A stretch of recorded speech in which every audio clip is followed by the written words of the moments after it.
میں ایک انوکھا جو ہے اور منفرد قرآن پارک کا افتتاح ہوا ہے. میں تھوڑے سے اس حوالے سے بتاؤں.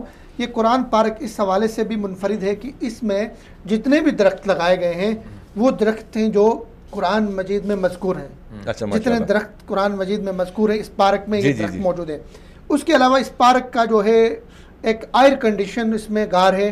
اس غار کے اندر آپ جائیں گے تو وہاں پہ قرآن کے جو معجزے ہیں جن کا ذکر ہے قرآن میں مختلف انبیاء کے ساتھ یا نبی صلی اللہ علیہ وسلم کے ساتھ جو معجزے ہوئے ہیں اس کی ایک ایگزیبیشن وہاں پہ ہے. ایک ماحول اس کے لیے بنایا گیا ہے بڑا خوبصورت سا. اور اسی طرح اسلامک ایک گارڈن بنایا گیا جس میں آپ بچے لے کر جب جائیں گے تو بچوں کو احساس ہوگا کہ اسلام کیا ہے. غیر شعوری طور پہ وہ اس کی طرف چلے جائیں گے. اور اسی طرح پہاڑیاں ہیں, صحرائی باغ ہیں, جھیلیں ہیں, سائیکلنگ کے لیے ٹریک ہے اور بڑا خوبصورت سا. یہ دبئی کے علاقے الخوانج میں ہے. تو یہ ایک خوبصورت پارک. دبئی میں بہت سارے اور طرح کے کام ہوتے ہیں جن پہ کرٹیسائز بھی ہوتا ہے, وہ آزادی دیتے کرٹیسائز کرنے کے لیے. مشرق اور مغرب کا سارا اس کا گڑھ ہے وہ. لیکن ساتھ میں اس طرح کا ایک خوبصورت پارک جہاں پہ ہمارے بچوں کے لیے اسلامی تعارف کے لیے اور بڑوں کے لیے بھی وہ اگر جاتے ہیں وہاں پہ ایگزیبیشن کا سسٹم ہے اور قرآن مجید کے مذکور درخت وہاں پہ موجود ہیں.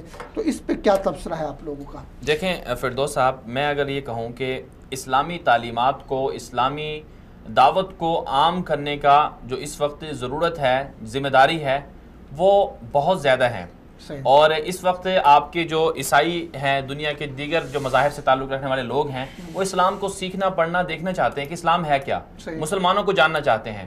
تو جدید جتنے بھی ذرائع ہیں ان کے ذریعے سے آپ اسلام کی تبلیغ کر سکتے ہیں, اسلام کی دعوت کو عام کر سکتے ہیں. اب دبئی کی طرف سے اس طرح کا جو پارک بنایا گیا ہے, قرآن پارک, جو دنیا میں سب سے بڑا ہے, اور اس کے اندر جس طرح سے آپ نے بھی بتایا کہ وہاں پر مختلف درخت لگائے گئے ہیں جن کا ذکر قرآن پاک میں آتا ہے, اور جو قرآنی اعتبار سے جتنے بھی موضوعات ہیں ان کو اگر دیکھنا ہو, یعنی قرآن پاک کو سمجھنا ہو, قرآن پاک کا خلاصہ اگر آپ نے جاننا ہو, ڈیجیٹل طریقے سے آپ اس کو جان سکتے ہیں.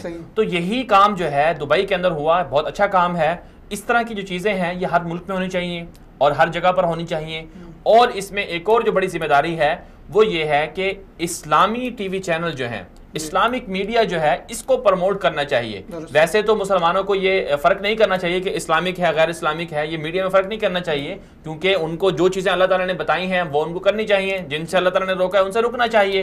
تو اس طرح کی چیزیں جو ہیں وہ اب ٹی وی چینل کے ذریعے سے بھی ہونی چاہیے کہ دنیا میں اب بچے جو ہیں, مثلا پاکستان کی بات کر لیں, پاکستان اس جو سب سے بڑا قرآن پاک کا جو پارک ہے, اس سے پاکستان کیا سیکھ سکتا ہے؟ عمران خان صاحب کیا کر سکتے ہیں اس کے لیے؟